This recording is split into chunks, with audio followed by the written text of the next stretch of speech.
안녕하세요. 워런 버핏처럼 매일 신문을 박전무와 함께 읽으면서 투자의 고수가 됩시다. 웜의 신박 오늘 2월 10일 월요일 순서 시작하겠습니다.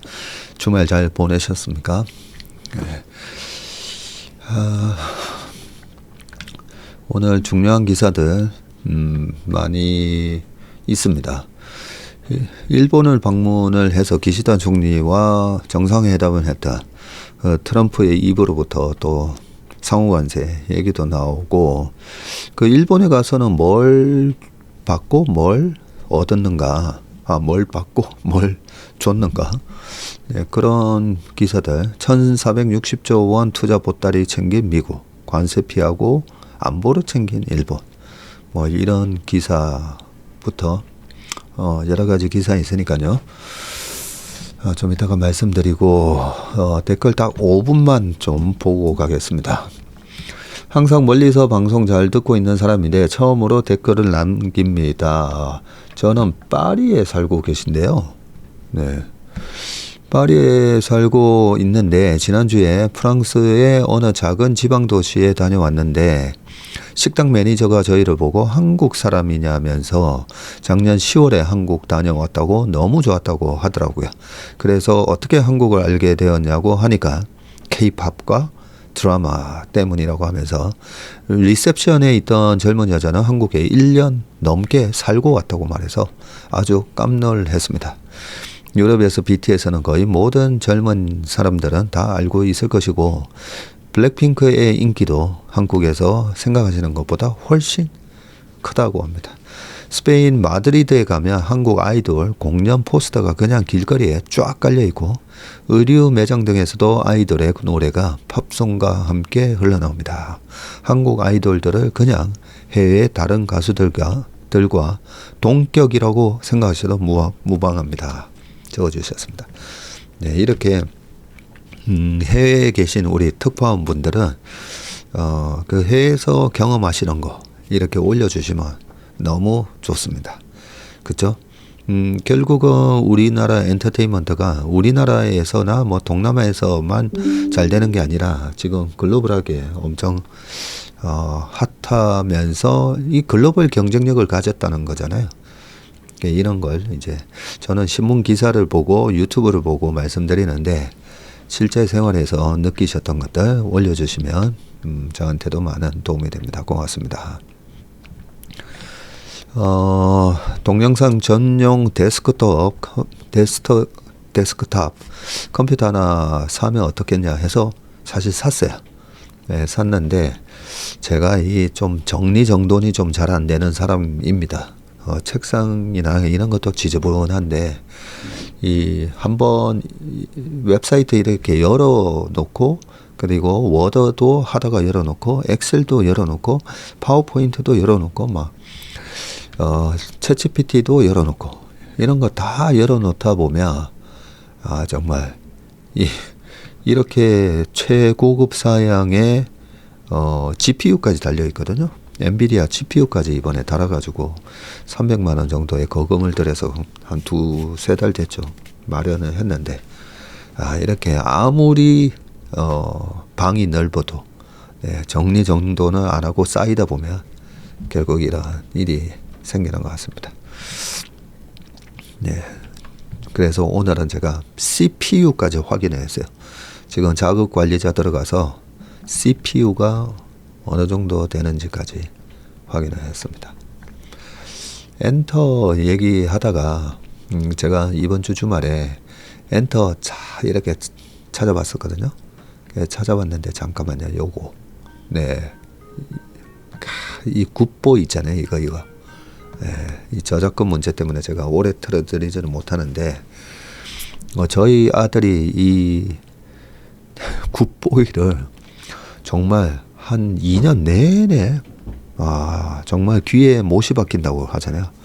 그 못이 박힐 정도로 들었었는데 이번에 프랑스 자선 공연을 보고 제가 이 굿보이를 영상을 쫙 다 찾아보는데 지금 여기 살짝 보이는 거는 이 프랙티스라고 댄스 프랙티스 거울 화면 이렇게 찍은 건데 이 연습하는 장면만 봐도 막 좀 울컥하는 거예요. 제가 우리의 엔터가 있기까지 이렇게 글로벌하게 탑티어로 올라서고 이번에 갈라쇼에서 정말 찢어 놓았잖아요.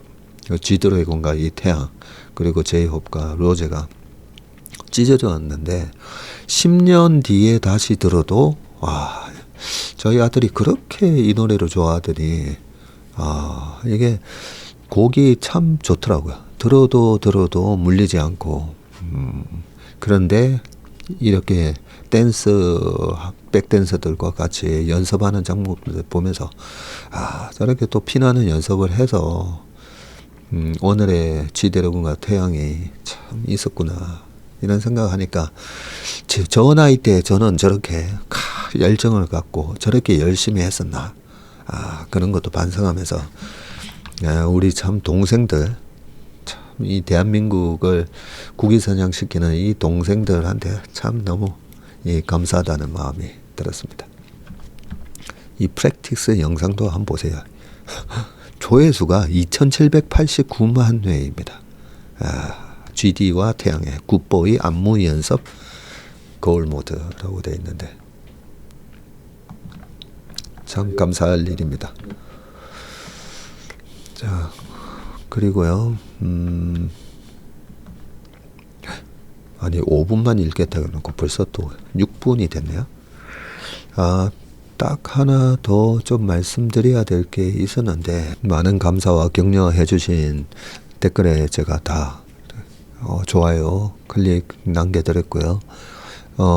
우리 제가량님이 제가 느끼는 박전무님은 투자의 대가 워런 버핏이나 피터 린치님 같은 거인의 버금가는 실력가라 생각합니다. 왜냐 워런 버핏이나 피터 린치 등 채슬리 모닝브리프 웜의 신박 같은 프로그램이 없었지 않습니까? 라고 말씀하셨는데 그런 면에서 박전무님은 시간이 지나면 한국의 워런 버핏, 피터 린치 같은 투자의 대가 경제에 오를 것이라고 생각합니다. 라고 해주셔서 정말 감사합니다. 근데 정말 제가 겸손하게 말씀드리는 게 아니라 이 워런 버핏이나 피터 린치의 실력에 저는 정말 10분의 1 안 된다라고 저는 생각합니다. 10분의 1도 약간 좀 거만한 생각 아닌가라는 생각이 들 정도로 저는 우리 훌륭한 우리 직원들 팀을 이렇게 이끌고 있다는 점에서는 그 부분은 제가 좀 자신감이 있습니다. 우리 채슬리의 팀 그리고 또 하나 잘한 거는 말씀하셨던 것처럼 이렇게 모닝브리프하고 웜의 신박을 통해서 전 세계에 지금 우리 특파원분들, 우리 인턴분들, 채슬리 가족분들이 이런저런 댓글을 통해서 또 좋은 정보를 주시잖아요. 이런 네트워크를 만들었다. 이런 부분은 제가 어느 정도 자부심이 있는데 개인적인 실력으로는 정말 10%, 5%, 2%라고 생각하고요. 하지만 목표는 워런 버핏처럼 90세가 되었어도 이 찰리 먼거처럼 우리 채슬리 직원들하고 같이 버핏과 먼거처럼 그렇게 운용해 보고 싶은 게 목표이긴 합니다. 자 그러면 기사 보도록 하겠습니다. 자, 첫 번째 기사입니다. 삼성전자 시총 넘어선 오픈AI의 몸값이라고 되어 있습니다. 챗GPT 개발사 몸값 437조 원, 넉 달 새 2배로 중국 기술에 맞서서 AI 개발 투자 더 적극적으로라고 되어 있는데 그림은 삼성전자 땀 찔찔 흘리는 삼성전자보다도 이렇게 시가총액이 넘어섰다는 그림이고요. 오픈AI의 기업 가치가 최대 3천억 달러로 평가를 받았다네요. 손정희 회장이 이끄는 소뱅에서 역대 최대인 400억 달러의 투자를 받기로 하면서 기업 가치가 크게 뛰었는데 창업 10년밖에 안 된 비상장 기업이지만 생성형 AI인 챗GPT의 글로벌 흥행, 중국에 맞서 미국 AI 산업을 이끈다는 시장 기대감이 커지면서 전자와 하이닉스의 시가총액을 합친 것과 맞먹는 몸값을 갖게 된 것이다. 오픈 AI가 이번 투자를 유치하면서 기업 가치, 그러니까 얼마의 가치로 평가를 받았느냐, 여기 중요한데 3천억 달러로 평가를 받았다고 하고요. 지난 10월 이후 4개월 만에 또 배 가까이 오른 것인데 천재 개발자 일리아 수츠케브 오픈 AI 공동 창업자가 작년 6월 설립한 AI 스타트업 SSI는 기업 가치가 200억 달러, 약 29조 원에 이른다. 이렇게 나와가지고 뭐 회사 차리면 그냥 돈이 뭐 30조가 돼버리네. 이런 상황은 중국 딥시크 충격 이후 업계 투자가 크게 위축될 것이라는 전망과 달리 폭발적으로 증가한 영향이 크다. 오픈 AI, MS, 구글, 아마존 등이 최근 100조 원 안팎의 AI 인프라 투자 계획을 밝히고 있고 AI 산업 생태계가 급성장할 것이라는 전망 속에 더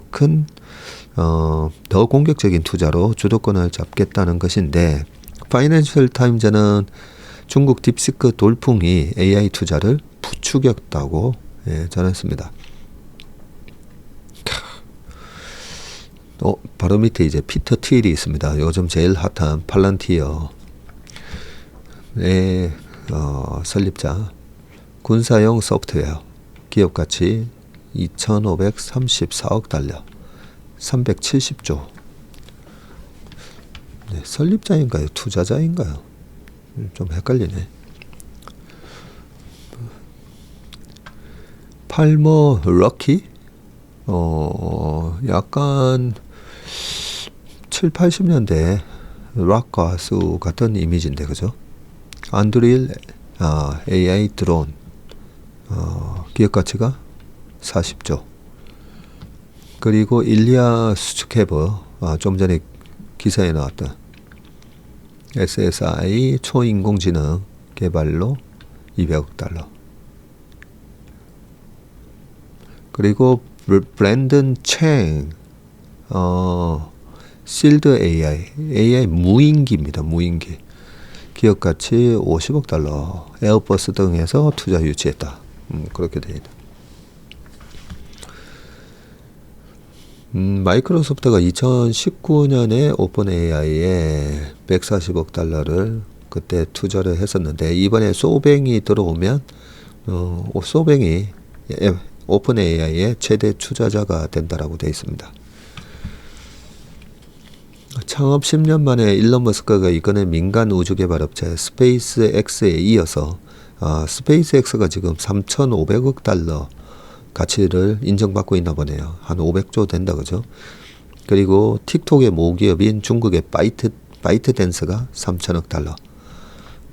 이렇게 되는데 그에 이어서 둘째로 가치가 높은 기업이 된다라는 거고. 근데 저런 가치로 투자받았다라는 거랑 실제로 시장에 올라왔을 때 시장 가치가 얼마로 형성되는가는 좀 다른 얘기입니다. 우리나라에도 뭐 2년 전에 뭐 어떤 회사에서 상장하겠다고 하면서 3천억 달러로 투자를 받았다. 3천억 밸류로 투자를 받았다. 그런데 한 2년 지나고 보니까 상장도 못했고 지금 그 밸류에이션도 확 내려갔죠. 그게 어떻게 될지는 모르는 겁니다. 꼭 저렇게 저 가치로 투자받았다. 그게 실제 기업 가치는 아니다라는 점 말씀드리고요. 이경전 경희대 교수는 차세대 AI 기술 개발을 위한 거대 투자가 이뤄지는 한편 딥시크처럼 저가 AI 개발도 늘어나는 추세라면서 딥시크의 충격이 AI 산업 지형도를 크게 바꾸고 있는 셈이다. 뭐 이렇게 얘기했고요. 이 부분이 오픈 AI가 이 투자 금액 대부분은 미국 전역에 이 대규모 데이터 센터를 짓는데 활용할 예정이라는 거죠. 이번에 돈을 받아서 어디에 투자하는가 중요한데 우리한테는 되게 반가운 소식입니다. 이렇게 데이터 센터 짓는데 계속 돈질하겠다는 거고요. 그죠? 가성비 AI에 집중하는 중국과 달리 인간 지능 수준을 갖춘 이 AGI 개발에 더욱 속도를 내기 위해서 첨단 인프라 확보에 집중하겠다는 거죠. 이 딥시크 나오고 반도체 주가가 확 빠졌을 때는 이제 그거 조금만 투자해도 저 정도 만들 수 있으니까 그동안에 돈질했던 이 빅테크 기업들의 투자가 확 줄겠구나. 이런 우려감으로 반도체 주가가 확 빠졌던 거잖아요. 근데 실상은 그렇지 않습니다. 지금 보면. 그죠? 그러면서 아까 소개했던 이런 기업들 계속 투자를 받아서 성장을 이어갈 거다. 뭐 이런 얘기고요.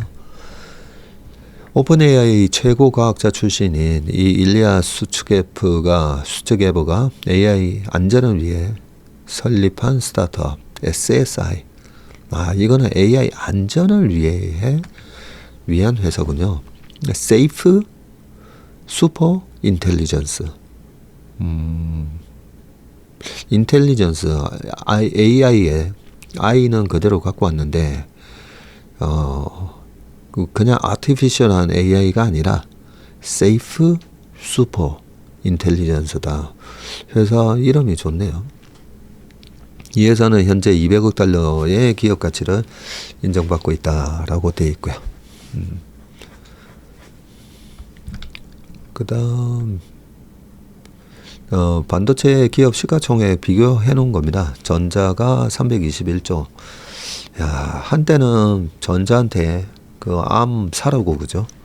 소뱅의 손정희 회장이 찾아와가지고 암 사볼래 이랬던 전자였는데 시가총액은 지금 321조, 하이닉스 148조인데 지금 TSMC 보시면 TSMC가 거의 1조 달러 갔었잖아요. 그래서 뭐 지금 1300조입니다. 주가 좀 빠졌는데도 1300조. 좀 자존심 상하죠. 그죠?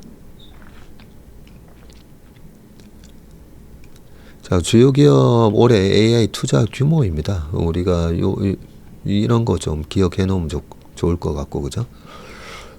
파이낸셜 타임즈는 메타, 알파벳, 마이크로소프트, 아마존 등 이 빅4 테크 기업이 AI 분야를 중심으로 올해 총 3,200억 달러 규모를 투자할 것으로 보인다. 이 되게 중요한 내용이 들어가 있네요. 올해 한 460조, 470조 정도 올해만 이 정도 또 지른다는 거죠. 이는 지난해 이들 기업의 자본 지출액인 2,300억 달러보다도 40%나 늘어난 수치입니다. 24년도에도 이 회사들이 엄청난 돈질을 했는데 거기에다가 딥시크 때문에 우리가 줄인다고? 아니야. 40% 이렇게 돼 있습니다. 거의 뭐 한 500조 투자한다 라고 돼 있고 주요 기업들 보면 아마존이 1,000억 달러 이상 지르고요. 마이크로소프트 800억. 이 두 회사가 클라우드 1등, 2등, 3등이잖아요. 800억, 750억, 그리고 메타 650억. 작년에 엔비디아의 그 AI GPU 제일 많이 사간 데는 마이크로소프트하고 메타 요 두 회사였죠. 테크 업계 관계자는 딥시크의 사례가 기존 AI 모델을 값싸게 복제하는 데는 유용하지만 AI 성능을 획기적으로 발전시키는 어려운 사업 모델이라면서 AGI를 비롯해 차세대 AI 개발을 위해서는 방대한 데이터와 막대한 컴퓨팅 인프라를 위한 대규모 투자는 여전히 중요한 과제라고. 자, 두 번째 기사를 보겠습니다. 자, 요게 중요하죠. 신이 당신을 구했다. 트럼프를 녹인 이시바 아부의 기술 이라고 되어 있습니다. 거래 기술이 아니라 아부의 기술. 이시바 시게루 일본 총리가 지난 7일 워싱턴 DC 백악관에서 트럼프 대통령이 선물한 사진첩을 들어 보이고 있고요.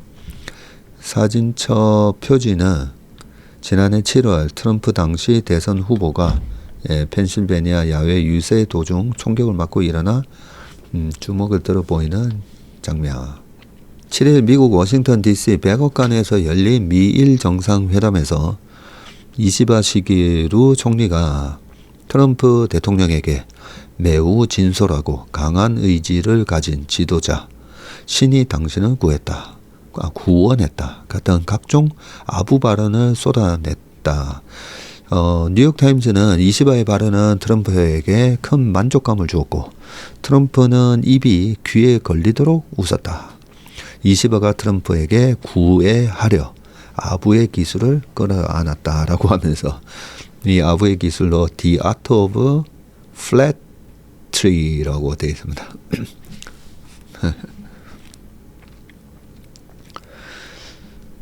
자, 이시바 총리는 정상회담이 시작되자 트럼프 대통령이 선거 유세 당시 겪었던 총격 사건을 언급하면서 그를 또 칭찬하기 시작했고요. 지난해 7월 암살 시도에도 굴하지 않는 모습에 큰 감동을 받았다. 당신이 일어나서 하늘 높이 주먹을 지켜던 것을 기억한다면서 하나님께서 당신은 어떤 사명을 위해 구원하셨다고 느꼈을 거라는 걸 깨달았다. 이시바 총리의 아부 발언은 정상회담 직후 가진 공동 기자회견에서도 이어졌는데 그는 도널드 트럼프 미국 대통령과 첫 회담이었는데 트럼프의 첫인상이 어땠느냐는 질문을 받자 마치 유명 연예인을 본 것처럼 반응을 했고 이번에 직접 만나기 전까지 오랫동안 TV에서 트럼프를 봐왔기 때문에 그런 유명 인사를 실제로 만난다는 것은 굉장히 흥분되는 일이었다면서 TV에서 보던 트럼프는 강한 인상을 주었고 때로는 무서울 정도로 강한 성격을 가진 분이라고 느꼈지만 실제 만나보니 매우 진솔하고 강한 의지를 가진 지도자임을 느낄 수 있었다라고 했고 그러자 트럼프 대통령이 크게 웃었다고 합니다.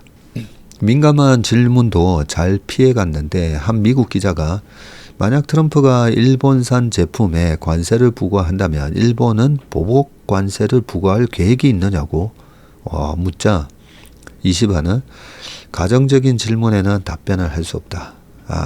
if 이런 뭐뭐 한다면 이런 질문에는 답변을 할 수 없다. 이게 일본 정부의 공식 답변이라고 딱 했고 옆에 있던 트럼프는 와우 하고 감탄사를 내뱉으며 굉장히 훌륭하고 좋은 대답이다라고 했답니다.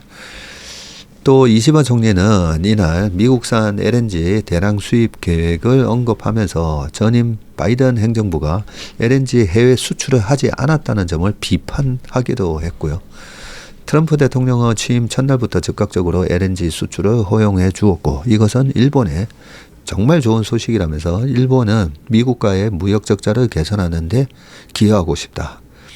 또 트럼프가 일본의 국방비를 GDP 대비 3%로 정해갈 것을 요구할 것에 대비해서 미리 2027년까지 국방비를 2배 올리기로 했다고 자국 방침을 밝히면서 오히려 선수를 쳤네요.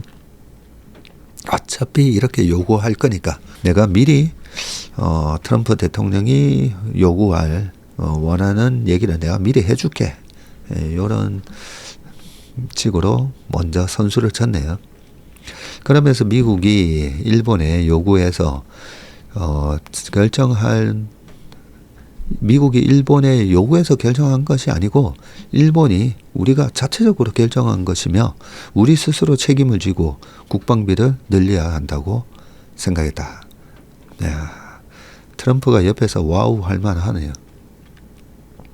워싱턴 포스트는 이시바는 최선을 다해 트럼프를 칭찬하고 아부를 통해 웃음을 유발했다면서 이시바는 긴장으로 이어질 수 있는 관세 질문을 철저히 차단했고 트럼프에게 아첨하려는 것이 아니라면서도 무역 흑자를 줄이기 위해 미국에서 더 많은 에너지를 수입하겠다고 맹세했다고 그렇게 보도를 했답니다. 이건 뭐죠? 이시바가 트럼프에게 선물한 금색 투구. 네. 일본 매체들에 따르면 이시바는 손주가 10명 있는 트럼프의 환심을 사기 위해서 실제로 착용 가능한 맞춤형 황금 사무라이 투구 를 주문 제작해서 트럼프에게 건넨 것으로 알려졌고요. 투구 가격은 약 한 160만 원으로 이게 전부 황금은 아니고 도금한 것 같다, 그죠? 네, 이게 전부 황금이면 돈이 엄청날 건데 160만 원 정도로 이시바 측은 작년 11월 미 대선에서 트럼프가 당선되자마자 조기 정상회담을 타진하면서 전통 공예 상점에 제작 주문을 넣은 것으로 전해졌다고 합니다. 이시바 측은 업체에 최대한 금색으로 제작해 달라고 했는데 이는 플로리다주의 마르라고 리조트와 뉴욕 트럼프 타워 실내를 금빛으로 꾸민 트럼프 개인 취향에 맞춘 것이라고 일본 언론들은 전했다고 합니다. 앞서 아베 신조 전 총리도 트럼프에게 금을 칠한 혼마 골프채를 선물한 적이 있었죠. 자, 아부의 기술이라고는 한데 사실 이 실리를 추구하는 거잖아요. 그래서 이런 거는 어떻게 보면 좀 배워야 될 점이 아닌가 그런 생각이 듭니다. 그죠? 요 기사 하나 더 있거든요. 기사 마저 읽고 좀 말씀을 또 드리겠습니다. 1460조 원 투자 보따리 챙긴 미국, 관세 피하고 안보 챙긴 일본인데 요 사진 보세요.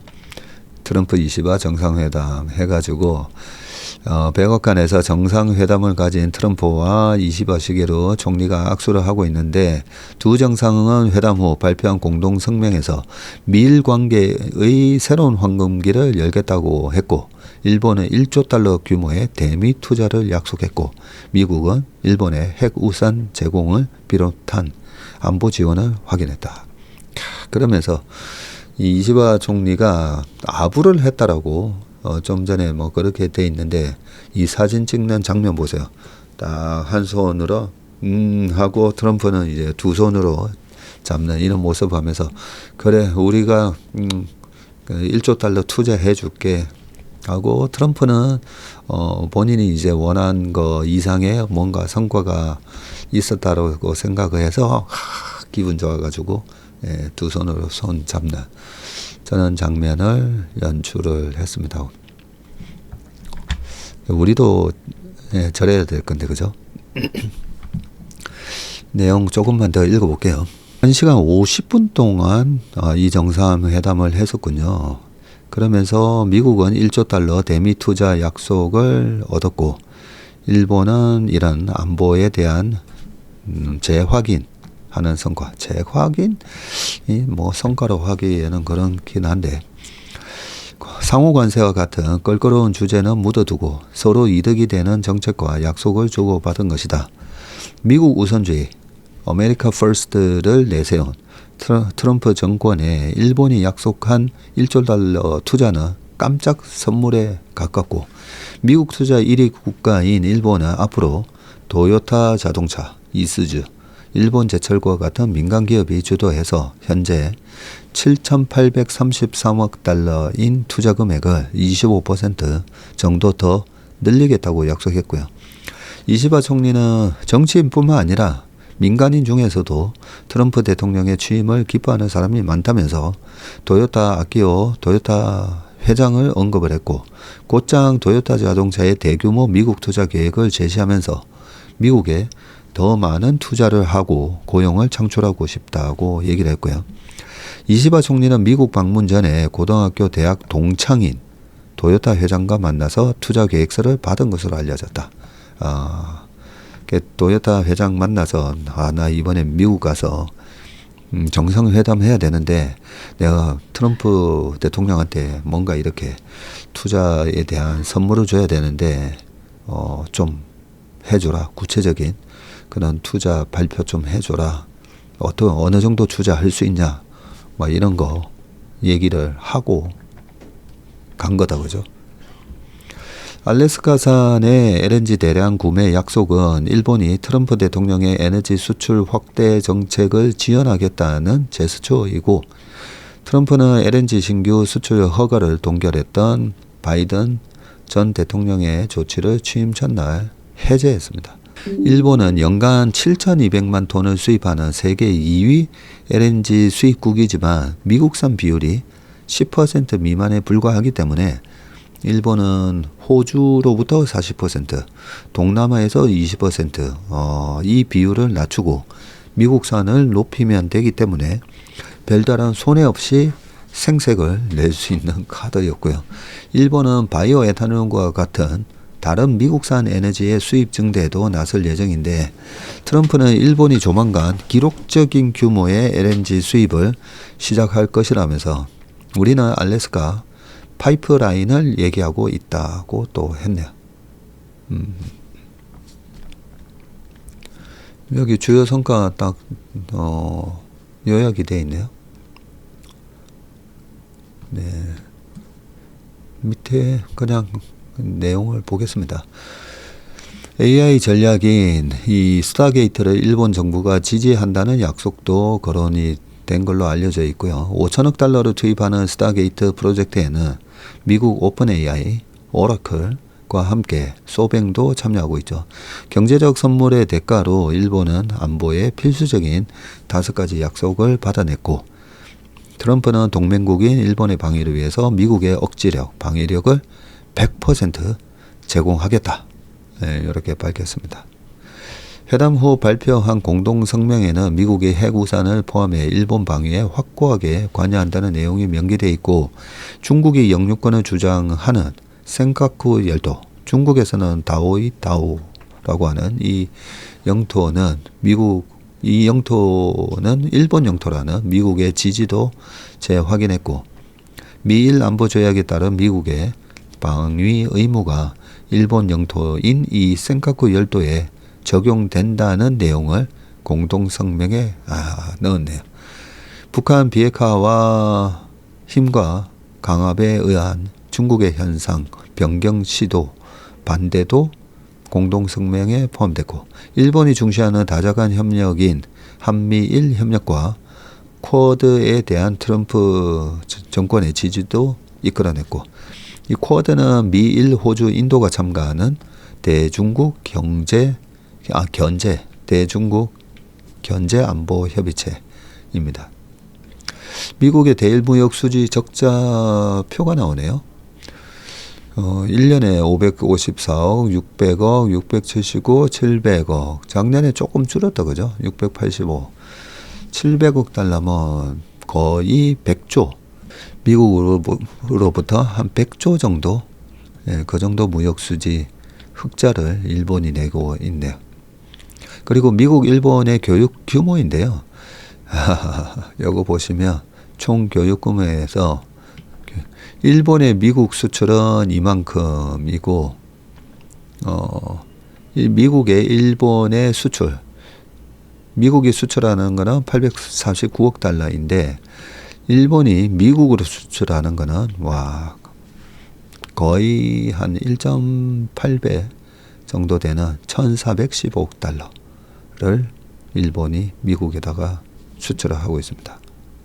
네, 거의 한 200조 수출하고 수입은 한 130조 수입하고 그런 모양새다, 그죠? 130조까지는 아니네. 일본 제철의 US 스틸 인수와 일본의 방위비 추가 증액, 상호 관세 부과와 같은 껄끄러운 문제는 여전히 불투명한 상태입니다. 이시바 총리는 단순한 인수가 아니고 투자해서 언제까지나 미국 회사로 남아 있을 것이라고 제안을 했고요. 트럼프는 일본 제철의 US 스틸에 매우 흥미로운 일을 할 것이라고 얘기했는데, 그러나 투자와 인수에 대한 명확한 의미가 지금 불명확한 상태이다. 일본이 우려한 추가적인 방위비 증액 요구는 없었고요. 트럼프는 방위 예산을 GDP 대비 2%까지 증액하겠다는 일본의 계획을 긍정적으로 평가를 했고, 이번 주 일본에 10억 달러에 가까운 군사 장비 판매를 승인했다고 합니다. 일본이 방위비 증액에 추가적으로 노력하길 기대한다. 이렇게 얘기했습니다. 미국이 10일 또는 11일 단행할 상호 관세 부과도 여전히 불투명한 상태인데 트럼프는 만성적인 무역 적자는 미국 경제를 저해하는 만큼 바로 잡을 것이라면서 일본과 무역 적자는 1,000억 달러 이상이며 신속하게 해결할 것이라고 했습니다.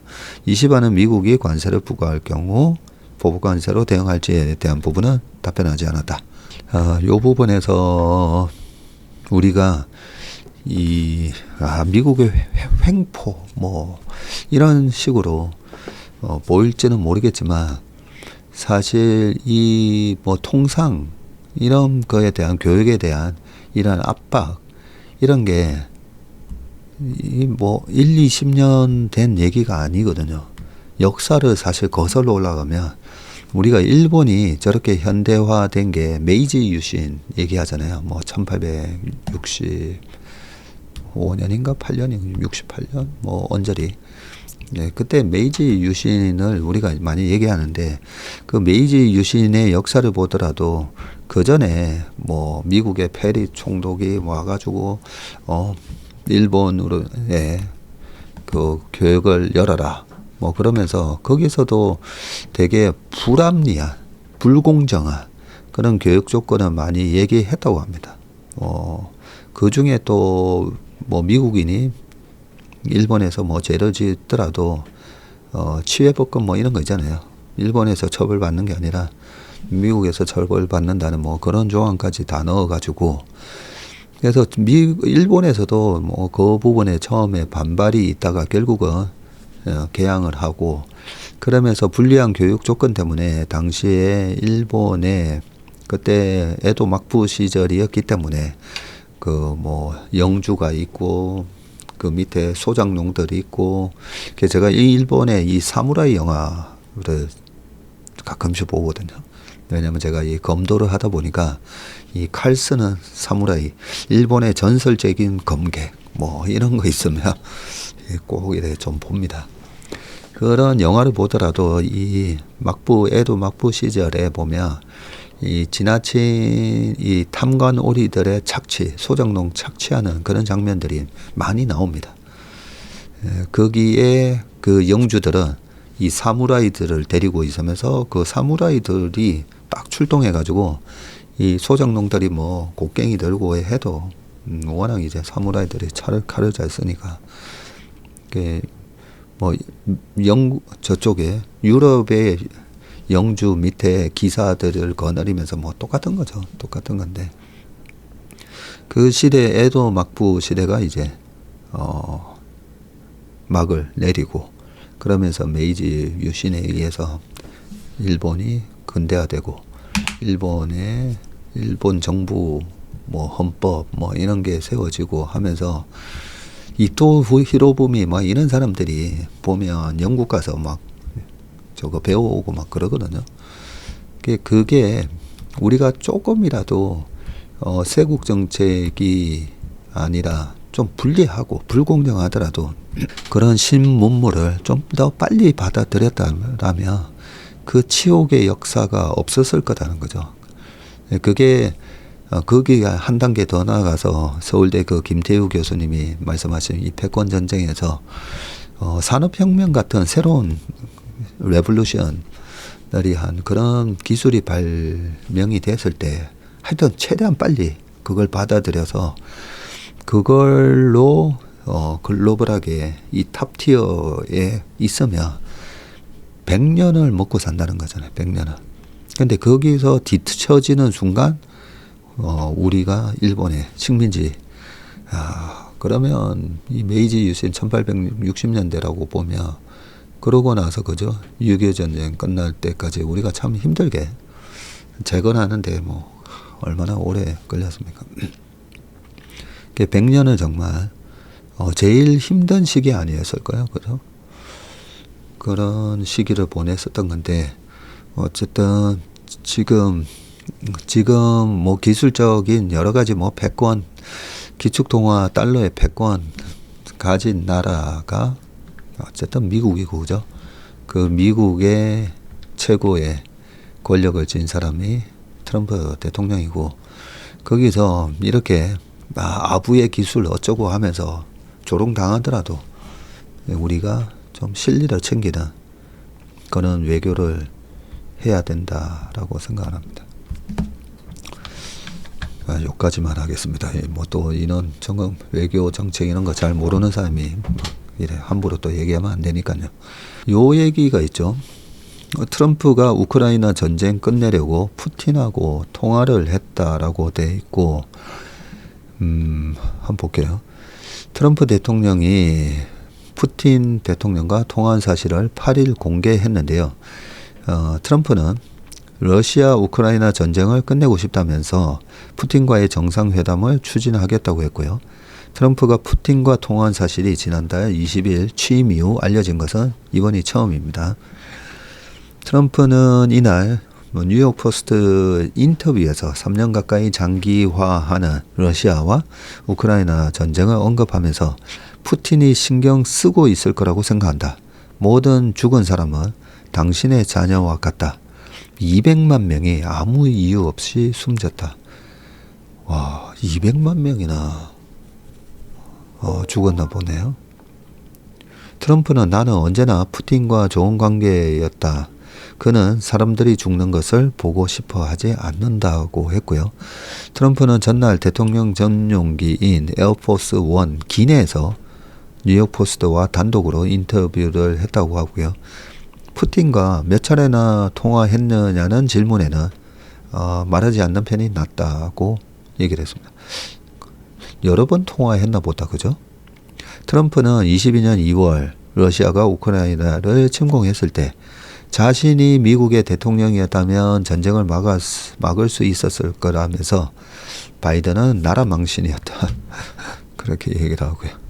트럼프는 자신에게 우크라이나 전쟁을 끝낼 구체적 계획이 있다고 했는데 매일 내 아들과 같은 젊은이들이 죽임을 당하고 있다. 이 망할 전쟁을 내가 끝내고 싶다면서 인터뷰에 배석한 마이크 월츠 백악관 국가안보보좌관에게 회의를 추진하자.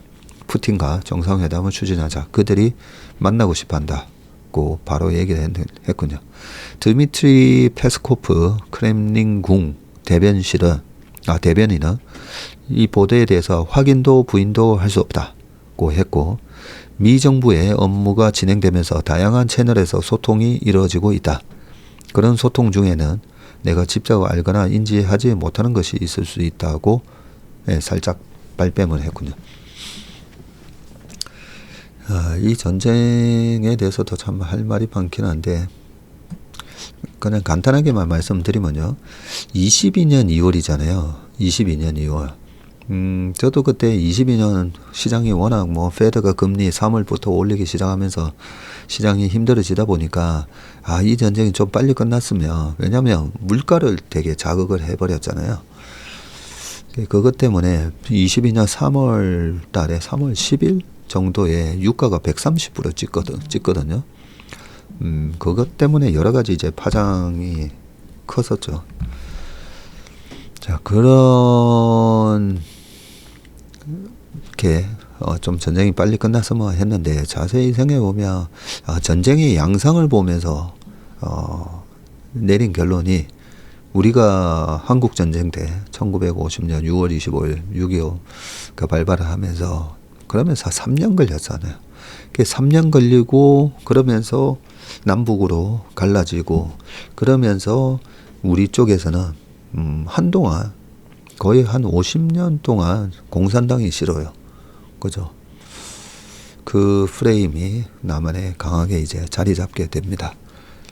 그래서 저는 저런 사상자가 나야 우크라이나가 이제 러시아가 지배하는 쪽, 그리고 이쪽 서방 쪽에서 지배하는 쪽, 이렇게 동독과 서독, 남한과 북한 이렇게 이제 갈리듯이 갈라놓고 그렇게 이 서방 진영의 우크라이나를 재건시키는 그런 그림으로, 그러면서 서방 진영의 우크라이나가 그렇게 200만 명의 사상자를 내면서 그 아픔을 겪어야 러시아에 대한 반감이 더 더 세지고 평생 갈 거 아닙니까? 그죠?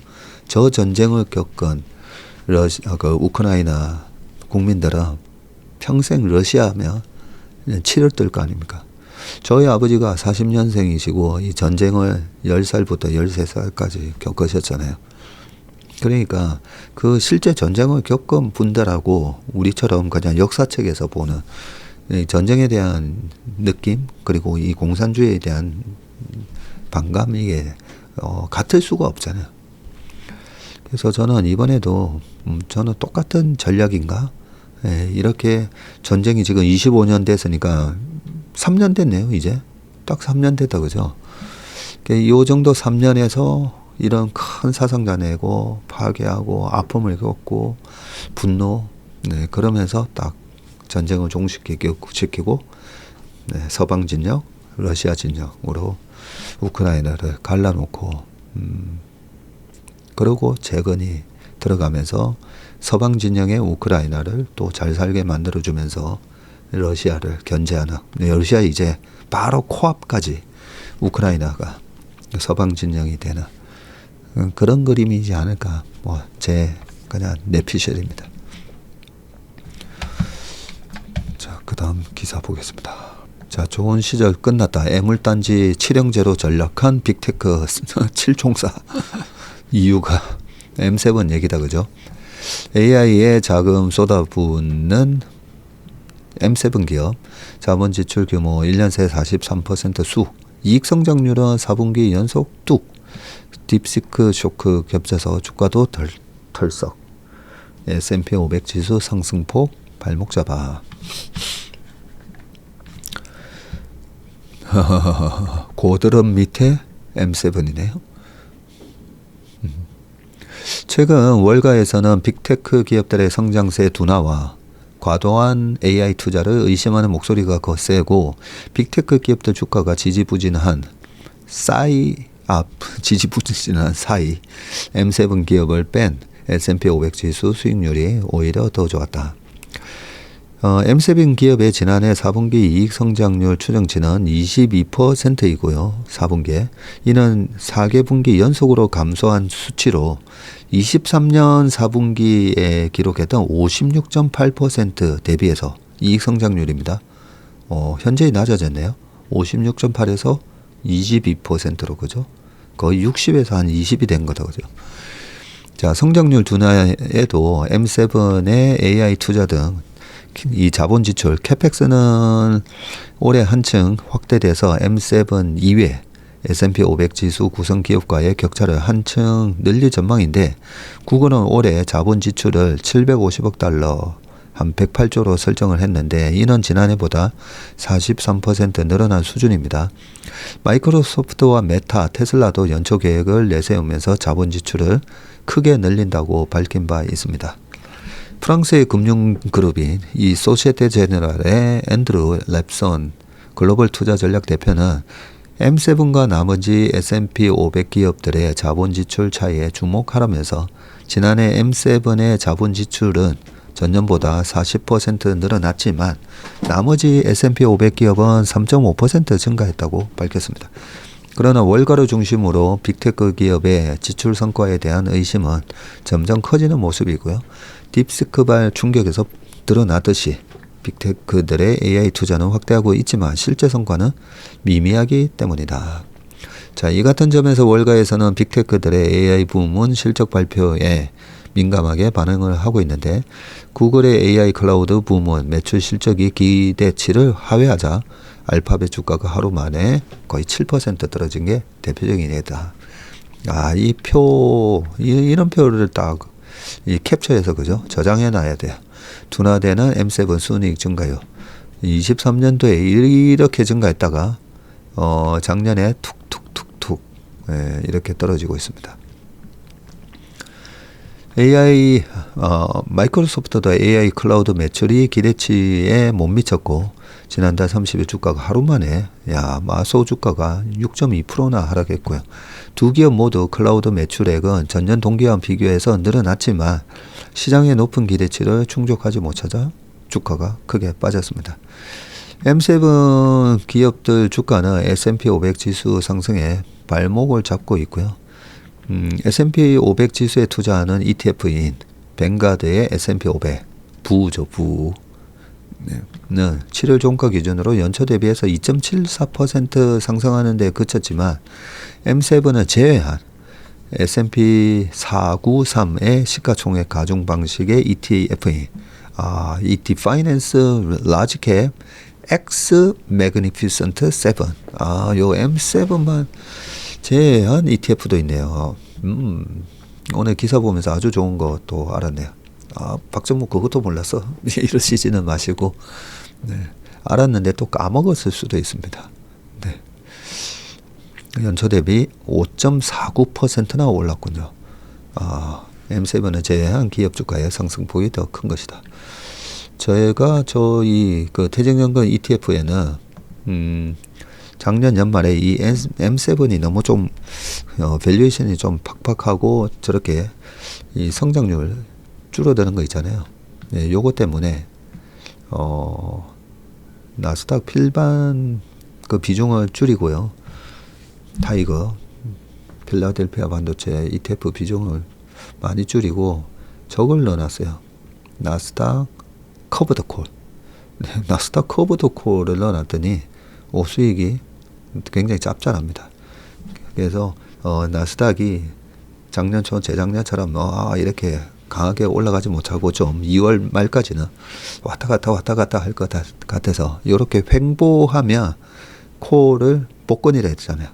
복권을 팔았는데 복권이 다 꽝 되니까 복권 판매업자 다 수익이 된다라고 했잖아요. 이 커버드 콜 구조가. 그래서 나스닥 커버드 콜을 해놨더니 나름 3개월인가에 뭐 12%인가 뭐 얼마 2개월이 했나? 그런 것 같은데 이제 2월 말에는 이 커버드 콜을 빼고 다시 공격 앞으로 넣을 생각입니다. QQQ를 넣을지 뭘 넣을지는 아직까지는 생각을 안 했는데요. 나중에 아이디어가 뭘 넣을지 생각나면 한번 말씀드릴 수 있도록 하겠습니다. 자, 어디까지 읽었죠? 네, 요거까지 읽었죠. 자, S&P 500 기업 시가총액의 3분의 1을 차지하는 M7의 PER은 S&P 500 평균보다 40%나 높고, 잠깐 그 ETF 개인 연금, 퇴직연금이나 이런 데 ETF MP를 보고 싶으시면 삼성증권의 퇴직연금 ETF 자문 서비스 그거 다 무료인 것 같은데 올려 있고요. 삼성증권 그 혹시 계좌 가지고 계신 분은 자문 서비스 들어가셔가지고 채슬리 들어가 보면 ETF 자문 서비스라고 아마 있을 겁니다. 퇴직연금 MP 이런 식으로 그걸 갖다가 그냥 일반 퇴직연금 계좌가 없으셔도 삼성증권에 그냥 일반 위탁 계좌에서 그 퇴직연금 그거를 자문 서비스 받는 걸로 신청을 해 놓으시면 저희가 저거 퇴직연금 MP를 변경할 때마다 저거 푸시 알람이 아마 갈 겁니다.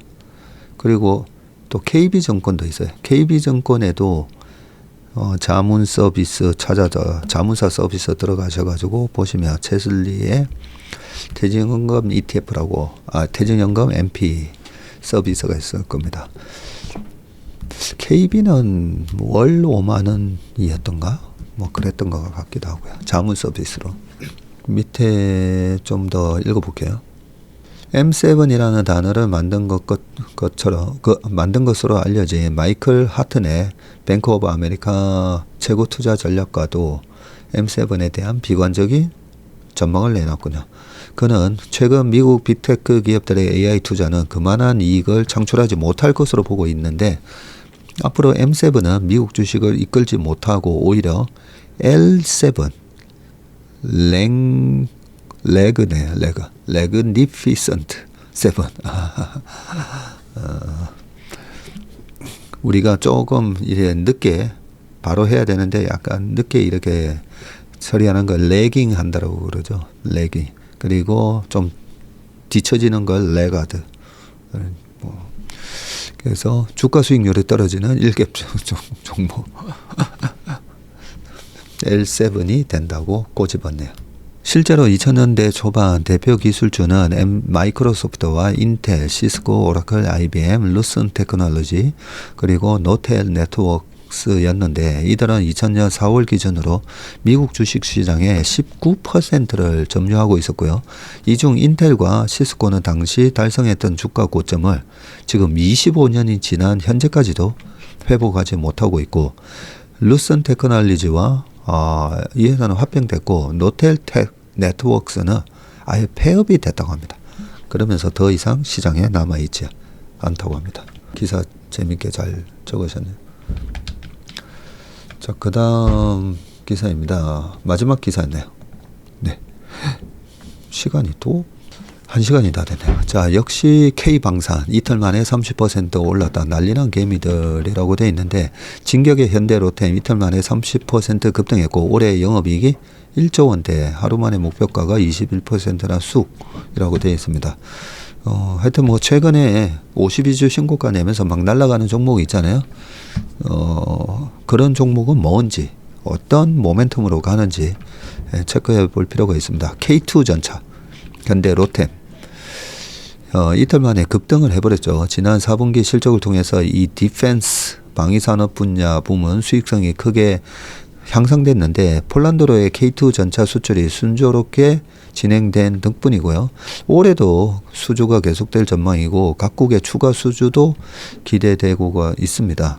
현대로템은 뭐 얼마 급등했다 이런 얘기고 작년 4분기 매출 1조 4,400억에 영업이익이 1,617억을 기록해서 매출은 45.7% 늘었는데 영업이익이 131.7% 늘었습니다. 실제 주식 투자하면서 제일 중요한 거죠. 매출액이 늘면서 어느 순간 영업이익이 확 매출액 증가율보다도 더 높아질 때 주가가 폭발적으로 상승을 합니다. 증가율이 매우 큰 폭을 기록을 했지만 영업이익을 실적 발표 직전 짓게 돼 이 컨센서스와 비교하면 비슷한 수준인데 예상치 대비로는 무난한 실적을 내놓았고요. 하지만 롯데의 4분기 실적에 증권가가 환호를 했는데 실적 발표 이튿날인 지난 7일에 실적에 대한 리뷰 보고서를 발간한 모든 증권사가 목표가를 대폭 상향했습니다. 영업이익의 이 일회성 비용이 크게 반영했다는 요 얘기 때문이죠. 그래서 호실적이 가려졌다는 건데 현대로템의 이 레일 솔루션 부문은 작년 4분기에도 1,400억 정도의 충당금을 적립을 해버렸어요. 레일 솔루션 요 부분에. 그래서 이익이 너무 많이 나면 이 세금 많이 내야 되다 보니까 이 충당금 설정을 해버린 거죠. 과거 수주한 프로젝트에서 손실이 발생을 할 수도 있다. 그러면서 비용을 왕창 반영을 했고 이 같은 일회성 요인을 제외해버리면 영업이익이 무려 2,900억이나 된다는 거죠.